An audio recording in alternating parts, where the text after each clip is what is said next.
بسم اللہ الرحمن الرحیم۔ صرف 5 منٹ کا مدرسہ قرآن حدیث کی روشنی میں 23 جمادی الثانی اسلامی تاریخ۔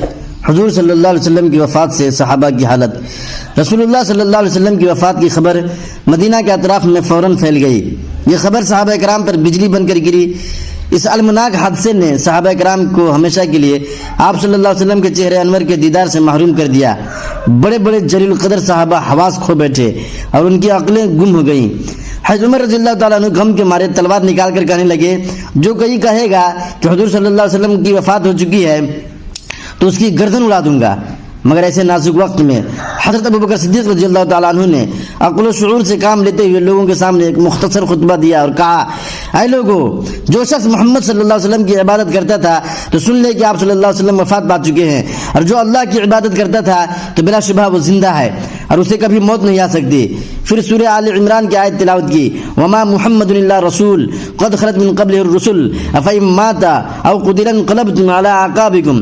حضرت عمر رضی اللہ تعالیٰ عنہ کہتے ہیں کہ حضرت ابوبکر صدیق رضی اللہ تعالیٰ عنہ کی تلاوت سن کر ایسا محسوس ہوا کہ یہ آیت ابھی نازل ہوئی ہے۔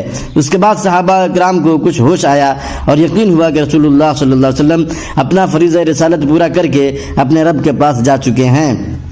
اللہ کی قدرت، لومڑی کی چالاکی۔ لومڑی ایک جنگلی جانور ہے۔ اللہ تعالیٰ نے اس کو کیسا شعور عطا کیا ہے۔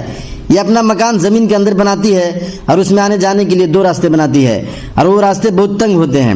اس کے علاوہ نیچے بھی کوئی نہ کوئی ایسا سوراخ رکھتی ہے جس سے ضرورت پر اپنے آپ کو بچا سکے۔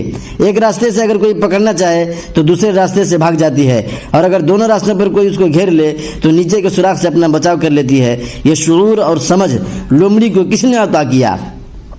ایک فرض کے بارے میں، مسجد میں داخل ہونے کے لیے پاک ہونا۔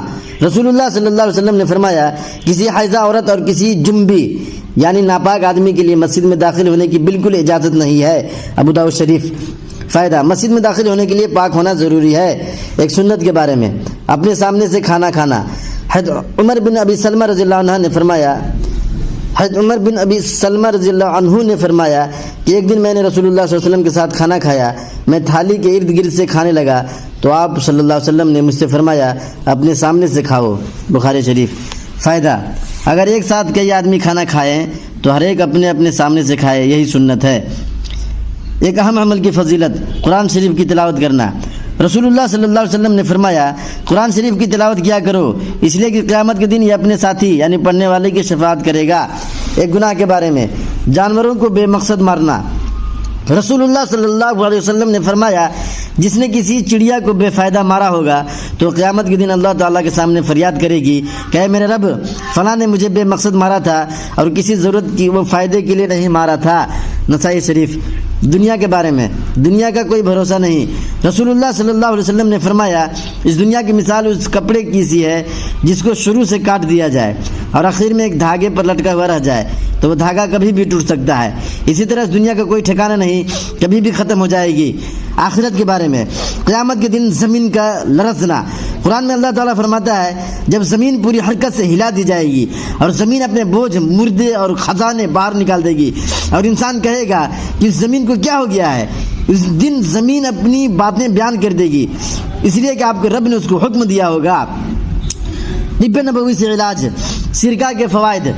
رسول اللہ صلی اللہ علیہ وسلم نے فرمایا، سرکہ کیا ہی بہترین سالن ہے۔ فائدہ، سرکہ کے بارے میں محدثین حضرات کہتے ہیں کہ یہ تلی کے بڑھنے کو روکتا ہے، جسم میں ورم نہیں ہونے دیتا، کھانے کو ہضم کرتا ہے اور خون کو صاف کرتا ہے اور پھوڑے پھنسیوں کو دور کرتا ہے۔ قرآن شریف کی نصیحت۔ قرآن میں اللہ تعالیٰ فرماتا ہے، اے ایمان والو، تم ایسی بات کیوں کہتے ہو جو کرتے نہیں؟ یہ بات اللہ کے نزدیک بڑی ناراضگی کی ہے کہ تم ایسی باتیں کہو جن پر خود عمل نہ کرو۔